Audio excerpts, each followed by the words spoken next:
valuable golden tickets. I hope we can all keep it up. 3. Chapter 11, 38 Teamwork and Completely Exhausted.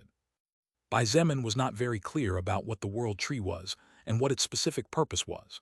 At the end of the day, there were many legends and mythologies of all kinds that came and went from mouth to mouth and book to book throughout the history of the human race. Of course, he also didn't know that what was in front of him was actually a fragment of the world tree heart. However, just like a person didn't need to eat a pig to recognize one, he was still able to identify the object in the head of the mana eater tree as something extremely rare and valuable. The reason?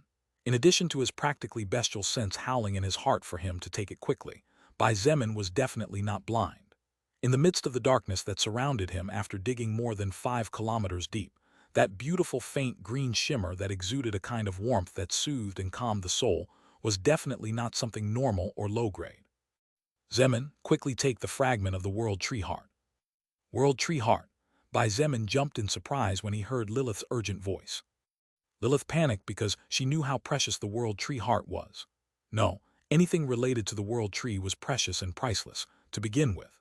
Even if she had no idea why a fragment of the world tree heart would appear here inside the head of a plant-like monster on Earth, since life set this unique opportunity before her beloved, it definitely had to be capitalized on. You little scoundrel, stop talking and take it. Even Fire Sorrow was nervous. If not for the fact that the person in front of her was Bai Zemin, Fire Sorrow would definitely have gone all out to reach the world tree heart fragment with her own hands. Bai Zemin finally woke up from the shock he was feeling. His right hand moved as fast as lightning forward with the intention of grabbing that small, irregular, star-shaped object. The mana eater tree's body squirmed, and the furious roar of the plant-like beast hit Bai Zemin right in the ears. Bai Zemin, you bastard son of a bitch. Bai Zemin felt his ears buzzing, and his body staggered slightly as his mind was hit by the mana eater tree's spiritual wave.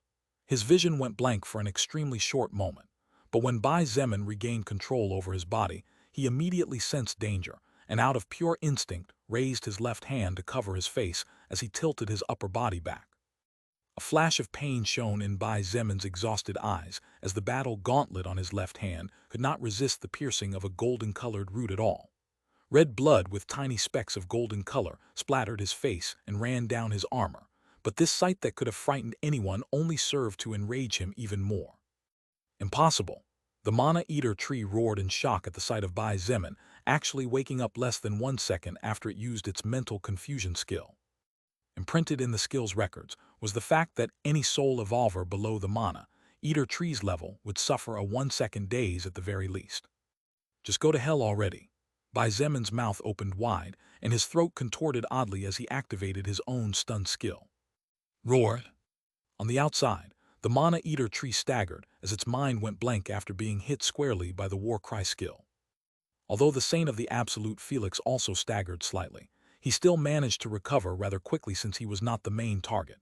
Even so, and despite having the opportunity to attack the temporarily unprotected mana eater tree, the Saint of the Absolute flapped his wings and quickly retreated with a cautious glint in his clear eyes. When Bai Zemin took the small fragment of the world tree heart, he felt as if his whole body became lighter. A gentle wave of warmth ran through every cell of his body, covering his blood vessels and skin alike, making Bai Zemin feel as if he was returning to his mother's embrace during his childhood years. It was an extremely pleasant feeling, but unfortunately, Bai Zemin did not have the time, nor was he in the right place to appreciate it. He quickly confirmed that the World Tree Heart fragment could be kept in his storage ring, and once he was sure, he no longer hesitated. No! The Mana Eater tree roared as soon as it came out of the daze caused by Bai Zemin's war cry. The Fourth Order Colossus might have no idea what was the thing in its head, but it certainly felt that it had just lost something extremely important. The shock was so great that the effect of war cry disappeared before time. That was how strong the shock the Mana Eater tree felt when Bai Zemin pulled the fragment of the World Tree Heart away from its body. Saint of the Absolute Felix recoiled even deeper, and a flash of confusion joined the growing wariness in his heart. He watched with wide eyes as the wounds he had inflicted on the Mana Eater tree stopped healing, almost as if that monstrous and unnatural vitality finally hit rock bottom. What the hell is going on? The Saint of the Absolute muttered to himself. If not for the fact that the Mana Eater tree's vitality wasn't dropping, Felix would have even thought that the young human named Bai Zemin had tricked him to kill the enemy and keep the Mana Eater's records for himself. All of you go to hell. The enraged and at the same time frightened Mana Eater tree completely ignored the enemy in front of it. The Saint of the Absolute hesitated for a moment at the sight of the Mana Eater tree's action. However, he quickly made his decision to not intervene again unless it became extremely necessary to save the lives of others. Inside the flame-covered mutant forest, Shangyu and Bingzu watched with wide eyes as the two giant hands of the Mana Eater tree clenched into fists and slammed towards them. It was as if the monster wasn't even afraid to smash its own head in order to kill them all. Shangyu and Bingzu knew that Bai Zemin was facing a critical moment right now, therefore he certainly could not afford to be disturbed. The enemy was a colossal monster whose mana reserves seemed to be infinite and whose vitality was simply immeasurable, a level 400 beast that lived for almost 6,000 years and had turned two ancient kingdoms into history. If these were normal times, Shangyu and Bingzu would be delighted to avoid colliding head-on with a creature that could single-handedly bring apocalypse to an entire race. However, since it involved that person, she would rather be erased from existence than fail him. She had promised that she would always have his back no matter what. As if I would let you do whatever you feel like doing. Boom! Shangyu and Bingzu's body shot into the sky like a rocket at full speed. Her rising speed was so fast that, in 1/100th of a second, she appeared just below the two giant fists, in the center of both of them. If her body were hit by those two giant fists, it would be a miracle if she had any healthy bones left. Damn annoying fly, go to hell. The Mana Eater tree's fists did not stop but rather increased in power. The beast would definitely show mercy to no one. The one who will go to hell is you. Shangyu and Bingzu slashed her sword upwards as she called out from the heart, Elf Queen's frozen pride. She only had a little over 400 mana points at the moment, and knew that once she exhausted them her combat strength would drop to a minimum. She also knew that she would be greatly weakened to the point where standing would be challenging. Even so, Shangyu and Bingzu did not hesitate to directly expend all the mana she had until her reserves hit zero in a heartbeat. The silhouette of a beautiful woman appeared behind Shangyu and Bingzu. The most surprising thing of all was that this beautiful woman seemed to be performing the same movements Shangyu and Bingzu was doing at the exact same time.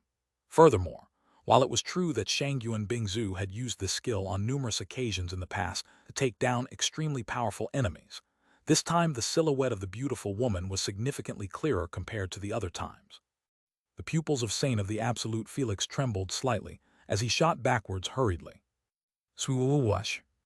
Shangyu and Bingzu's sword slash was completed, and from the blade, a huge blast of frost shot out and only grew as it spread across the sky. Every time she used her crown treasure, Elf Queen's frozen pride, the frost blast would be light white in color. This time, however, the shot-out blast was white with small bright pink specks. The giant fists of the Mana Eater tree that seemed to be capable of destroying the entire world were only 5 meters away from crushing the body of Shangyu and Bingzu, who was no different from an ant as far as size comparison was concerned. However, it was as if some impenetrable wall had appeared in front of both fists, as they could not advance even an inch forward. Rumble! The sky seemed to be about to collapse. The whole atmosphere trembled with such a force that, from a distance, one could see the alteration in the laws caused by the clash between the giant fists and the frost that covered half sky. This stalemate lasted such a short time that it was no different than an illusion, only 1/100th of a second. Anyone would think that the two giant fists would emerge victorious, but evolution-altered reality proved once again that it was capable of shaking all logic.